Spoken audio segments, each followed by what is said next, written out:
Dans ce diaporama, nous allons vous présenter les choses que vous allez retenir sur le fonctionnement du système nerveux. Donc ces éléments pourront vous être demandés au cours du brevet des collèges. Tout d'abord, il faut savoir que le système nerveux est composé de trois grandes parties. Une partie de réception d'informations, une partie d'analyse de ces informations et une partie d'élaboration d'une réaction. Alors, les organes récepteurs, qui sont les organes des sens, ont pour objectif de percevoir des informations de l'extérieur, de nature diverse, et de les transformer en un message qui sera transmis et interprété. Ce sont donc des transformateurs, ils transforment une information de nature diverse, la lumière pour le regard par exemple, les vibrations de l'air pour l'audition, des substances chimiques pour le goût et l'odorat, des pressions pour le toucher, vont transformer toutes ces informations en un signal de nature électrique. Ce signal sera transmis par les nerfs, dans un premier temps les nerfs sensitifs qui amènent les messages au cerveau.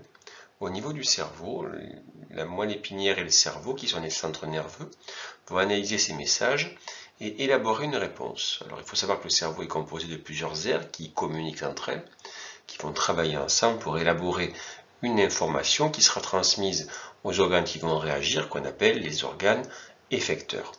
Alors, très souvent, on va parler plutôt des organes moteurs qui vont provoquer un mouvement, et ces informations sont transmises par ce qu'on appelle des nerfs moteurs.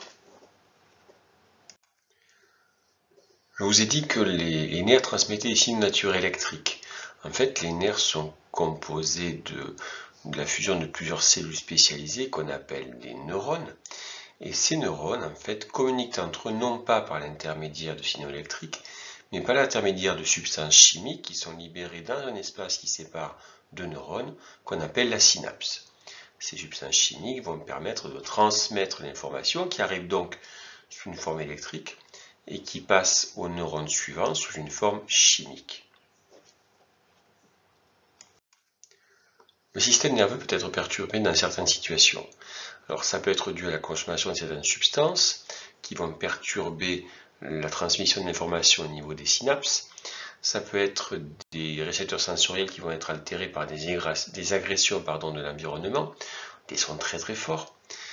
Alors, autre chose, la fatigue, le stress peuvent également perturber le fonctionnement du système nerveux en ralentissant ou en altérant la communication entre les divers neurones. Comme je le disais précédemment, certaines substances comme l'alcool, la drogue, mais les médicaments également, vont agir au niveau du système nerveux et en perturber grandement le fonctionnement.